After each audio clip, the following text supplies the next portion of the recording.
বার্তা এক নজর গবেষণামূলক গ্রন্থ আত্রাই নদীর ইতিকথা প্রকাশ অনুষ্ঠান বালুরঘাট বিএড কলেজে সেমিনার হলে বিশিষ্ট ইতিহাস গবেষক বঙ্গরত্ন প্রাক্তন অধ্যাপক হিমাংশু কুমার সরকার মহাশয়ের আত্রাই নদীর ইতিকথা গ্রন্থ আনুষ্ঠানিকভাবে প্রকাশিত হলো। এই মহতী অনুষ্ঠানে সভাপতিত্ব করেন দক্ষিণ দিনাজপুর বিশ্ববিদ্যালয়ের উপাচার্য অধ্যাপক ডক্টর প্রণব ঘোষ।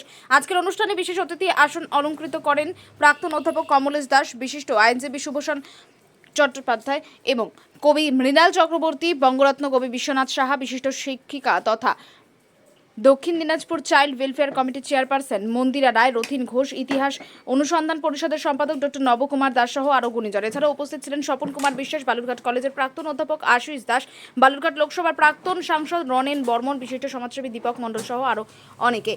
আত্রাই নদী গঙ্গা নদীর প্রাচীন খাতের মধ্যে সংযোগ রক্ষাকারী আত্রাই নদী অতি প্রাচীন কালে অর্জন হয়েছিল পবিত্র নদী মর্যাদা। এখানে নদীর মতোই আত্রাই নদীর প্রবাহ পথে পলি জমে তৈরি হয়েছে অনেক স্থলভূমি এবং কালক্রমে স্থলভূমি ভরাট হয়েছে, কিন্তু ঐতিহাসিকদের অবহেলা উপেক্ষার পরিণতিতে আত্রাই নদী তীরভূমির এইসব গুরুত্বপূর্ণ ঘটনা ইতিহাসে পায়নি উপযুক্ত স্থান। এইসব দিকের প্রতি ইতিহাসে আলো নিক্ষেপ উদ্দেশ্যে ক্ষুদ্র গ্রন্থের রচনা।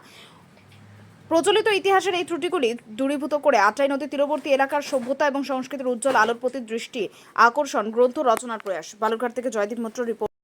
কখনো আটকে যাচ্ছে,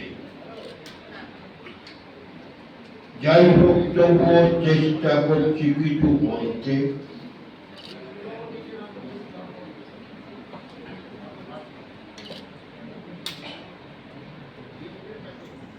বালুরঘাট বাসীর কাছে আত্রাই নদী প্রাণের সঙ্গে জড়িয়ে আছে, এ কথা নিঃসন্দেহে বলতে পারা যায়। সে কথার প্রমাণ আজকের অনুষ্ঠানের প্রারম্ভিক পর্বে নবকুমার দাস তার বক্তব্যের মধ্য দিয়ে উপস্থাপিত করে গেছেন। আত্রাই নদী সম্পর্কে একটা নতুন তত্ত্ব আমি কিছুদিন হলো তুলে ধরার চেষ্টা করছি।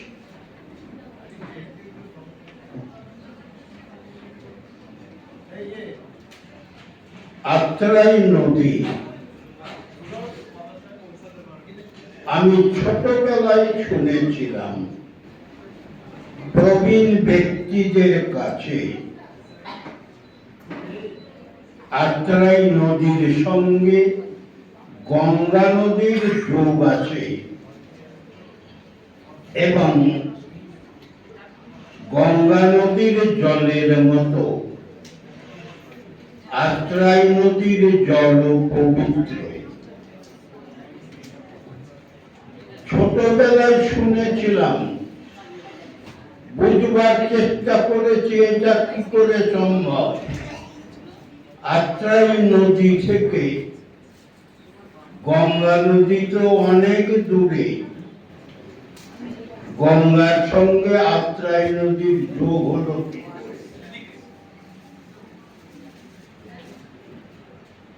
বড় হয়ে বিভিন্ন বিষয়ে বইপত্র পড়ে ধীরে ধীরে একটা ভিন্ন মত গড়ে উঠেছে। আমার একটা দৃঢ় বিশ্বাস জন্মেছে, আমরা বালুরঘাট বা রায়গঞ্জ থেকে মালদার দিকে যখন যাব, মালদা শহরের মুখে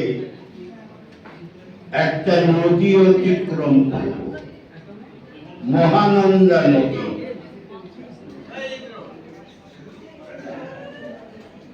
এই মহানন্দা নদী উত্তরে শিলিগুড়ির দিক থেকে এসে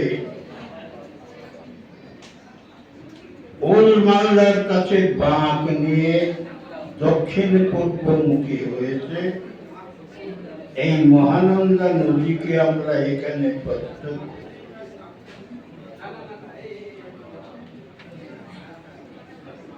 আমি বিভিন্ন বিষয়ে পড়াশোনা করতে গিয়ে দেখেছি সুপ্রাচীন কালে